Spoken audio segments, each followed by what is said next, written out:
John wrote about Jesus decades after the crucifixion. By then, Jerusalem had fallen. The temple was destroyed. The world the disciples knew was gone. So why did John write his gospel so differently? Because he wasn't just recording history. He was trying to answer one haunting question humanity still struggles with today. Who are we when the light finally exposes us? The book of John does something no other gospel dares to do. It slows down. While Matthew explains prophecy, Mark rushes through action, and Luke carefully documents history, John stares directly into the human soul.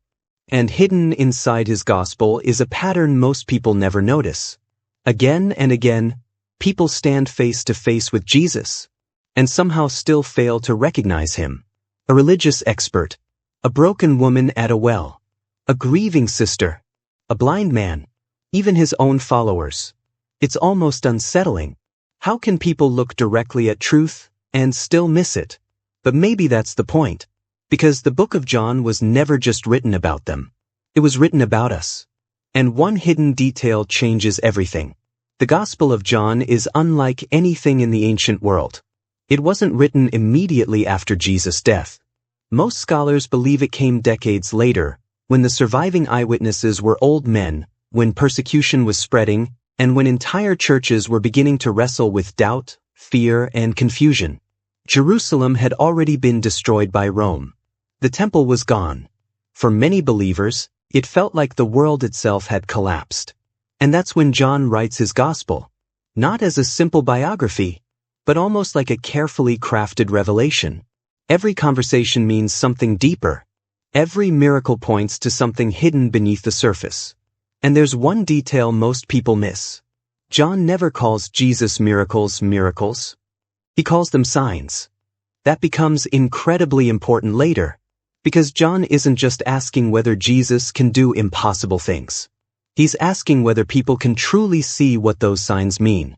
And strangely, most cannot. Even when the evidence is right in front of them. John opens his gospel with words that would have shocked ancient readers.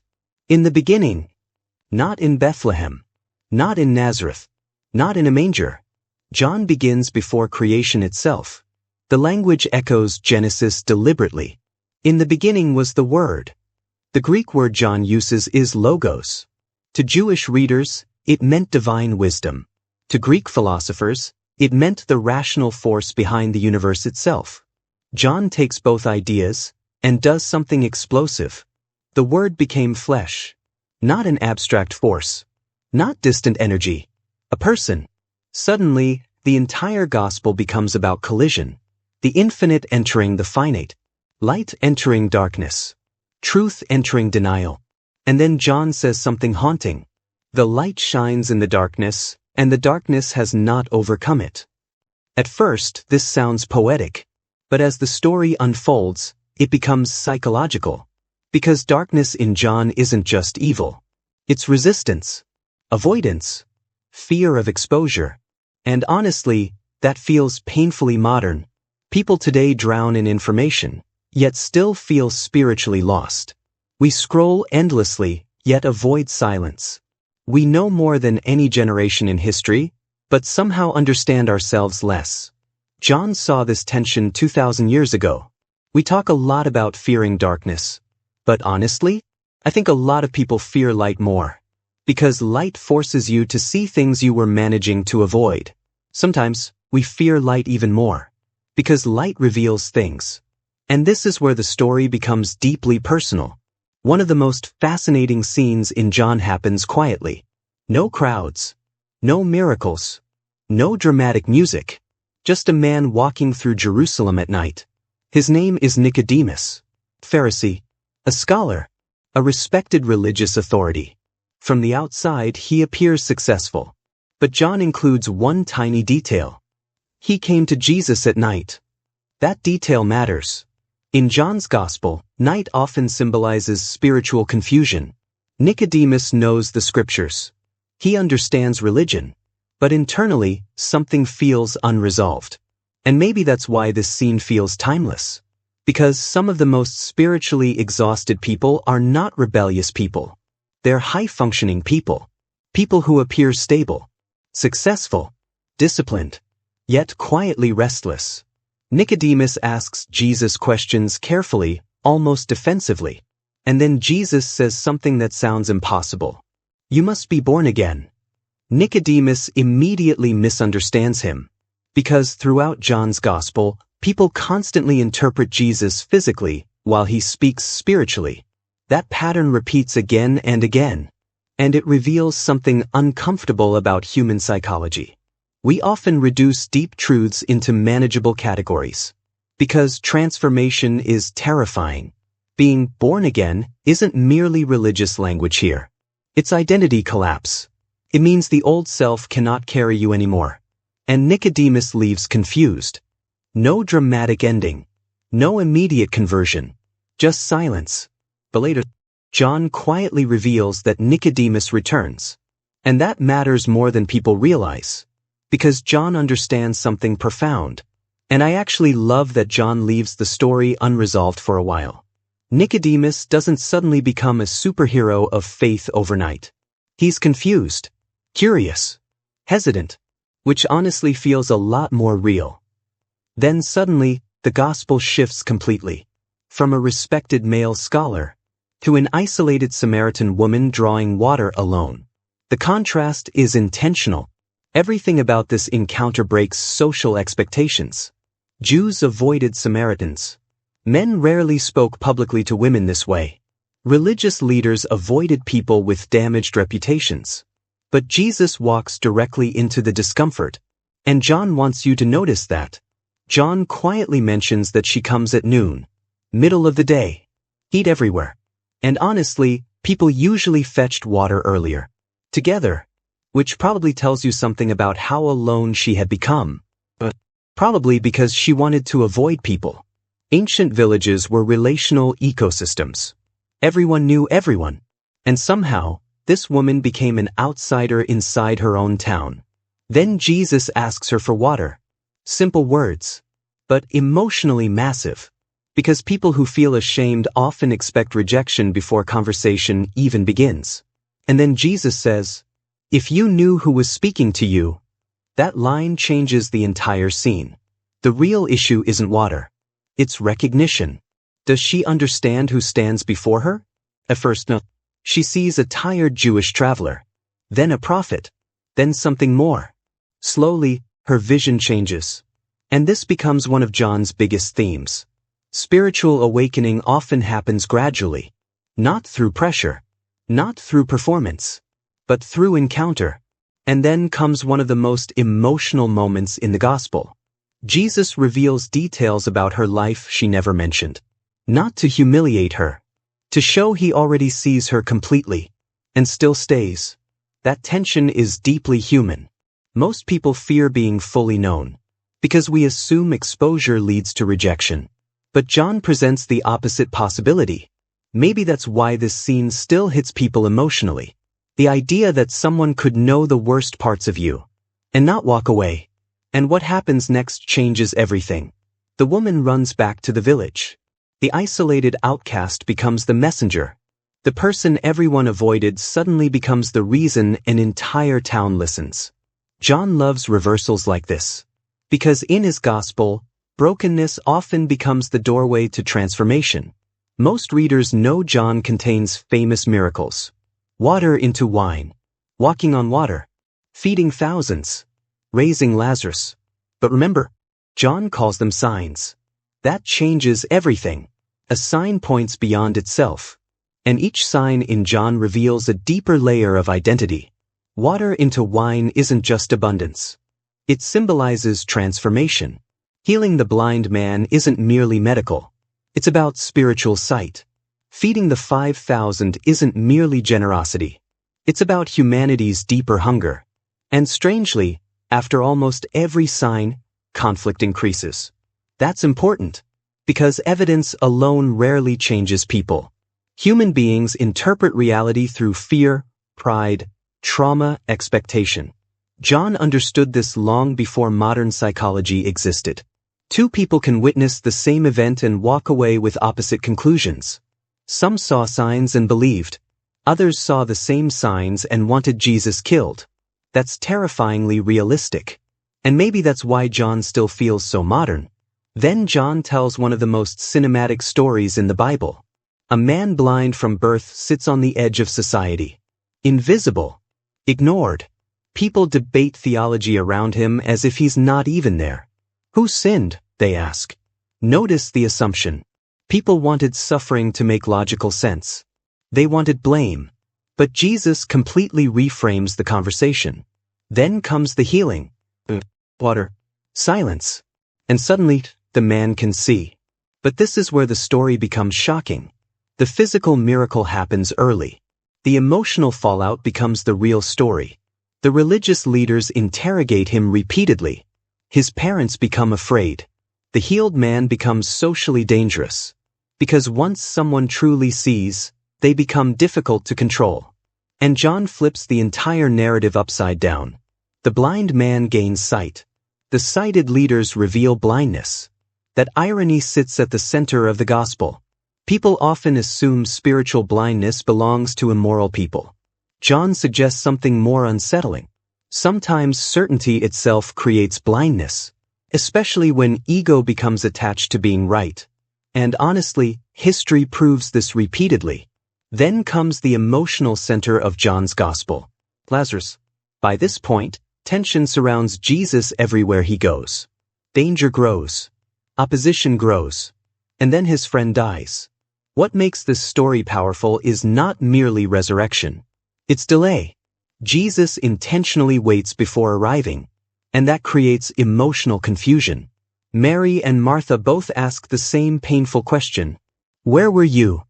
That question echoes through human history. Where was God during loss? During grief? During silence? John doesn't avoid that tension. He leans directly into it. And then comes the shortest verse in the Bible. Jesus wept. 2 words. Yet unbelievably profound. Because John presents a God who doesn't merely solve suffering from a distance. He enters it emotionally. He feels it. Even knowing resurrection is coming, Jesus still weeps. But because love makes grief unavoidable. And maybe that's one reason this story still devastates readers today. Everyone eventually faces tombs. Dreams that died. Relationships that collapsed. Versions of ourselves we lost. And then Jesus stands before Lazarus' tomb and says, "Take away the stone." But people hesitate, because death already smells real. That detail matters. John includes uncomfortable realism constantly. And then comes the command, "Lazarus, come out." Imagine the silence before movement. Imagine the fear. Imagine watching a dead man emerge wrapped in burial cloth. You can almost picture the silence in that moment. But strangely, this miracle doesn't calm the authorities. It accelerates the plot to kill Jesus. Because if death isn't the end, the people in power suddenly lose their strongest weapon. And that becomes incredibly important later. As the gospel approaches its ending, the atmosphere changes. Everything slows down. John spends enormous time on Jesus' final night with his disciples. Almost like he wants readers to linger there. And the details become deeply intimate. No triumphant speeches. No military plans. Jesus washes feet. That would have shocked the ancient world. Foot washing belonged to servants. Lowest status.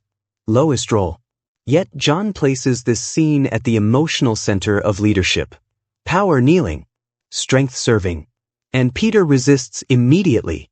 Because human beings often struggle to receive grace more than earn approval. Then Jesus begins speaking about betrayal. You can almost imagine the room going quiet. Nobody really looking at each other anymore. Confusion spreads. The disciples still do not fully understand what's happening. And honestly, that feels incredibly human. People usually recognize defining moments only after they pass. Then Jesus says something haunting. In this world you will have trouble. Not avoidance. Not denial. Honesty. But then comes the deeper promise. Take heart. I have overcome the world. Not political systems. Not temporary pain. Something deeper. Fear itself. And outside the room, darkness waits. John presents the crucifixion differently than the other Gospels. More controlled. more symbolic, almost strangely calm. Jesus is not portrayed as helpless. He walks toward the cross knowingly. Even Pilate appears unsettled by him. And hidden throughout the crucifixion narrative are layers of symbolism. The crown of thorns, the lifted serpent imagery, the unbroken bones, the blood and water flowing from his side. John carefully builds connections to Passover imagery, because he wants readers to see something enormous. This wasn't random tragedy. It was culmination. And then, one final phrase. It is finished. Not defeat. Completion. The Greek phrase implies fulfillment, accomplishment, and suddenly the entire gospel snaps into focus. The signs, the conversations, the misunderstandings, the tension between light and darkness, all leading here. And for a moment, it appears darkness won. But John already warned us in the beginning. The light shines in the darkness, and darkness could not overcome it. Then comes the silence of mourning. Mary Magdalene arrives at the tomb grieving, and John does something fascinating again. She initially mistakes Jesus for a gardener. Another moment of failed recognition. That pattern returns one final time. People do not recognize resurrection immediately, but because resurrection changes categories completely. Human beings know how to process endings. We struggle to process impossible new beginnings. Then Jesus says her name, Mary, and suddenly she recognizes him. Not through spectacle, through relationship. That detail feels deeply intentional, because throughout John's Gospel, recognition is personal before intellectual. And maybe that explains why this Gospel still affects people so powerfully. It doesn't merely present arguments. It presents encounters. Then Thomas enters the story, doubting, guarded, wounded by disappointment. And honestly, Thomas might be the disciple most modern people relate to. He refuses blind optimism. He wants evidence. Yet Jesus does not shame him. He invites him closer. And this matters deeply, because John's Gospel was written for struggling believers, for fearful people, for grieving people, for skeptical people, for people trying to hold faith together in collapsing worlds. Maybe even people like us. And perhaps that's why the book of John still feels strangely alive. Because beneath the miracles and ancient history, it's really about recognition. Can people recognize truth when it disrupts them? Can we recognize light when we've adapted to darkness? Can we accept being fully known and still loved? Modern life trains people to perform constantly, to curate identity, to hide weakness, to avoid silence. But John keeps exposing the same reality. The deepest human hunger is not merely success. It's meaning, connection. To know that fear does not have the final word. And maybe that's why the gospel keeps returning to light imagery. Because light does two things simultaneously. It reveals, and it guides. Yes, exposure can feel terrifying. But without light, people remain lost. And maybe many of us are more like Nicodemus than we realize. Successful on the outside, restless underneath. Or like the woman at the well, trying to outrun shame. Or Thomas, afraid to hope again. John's Gospel quietly whispers the same message to all of them. You are not beyond being found. At the very end of the Gospel, John says something almost mysterious. He admits that not everything Jesus did was written down, as if the story itself cannot fully contain him. And maybe that's the point. The book of John was never designed to merely transfer information. It was written to confront something inside the reader, to ask a question that becomes impossible to ignore. What happens when light enters a person's darkness? Because throughout the gospel, everyone reacts differently. Some hide, some resist, some leave, and some are transformed forever. Maybe the real message of John was never just about seeing miracles. Maybe it was about learning how to truly see. And perhaps that's why this ancient book still unsettles modern people thousands of years later. Because sometimes, the deepest truths are hidden in plain sight. And once you recognize them, everything changes.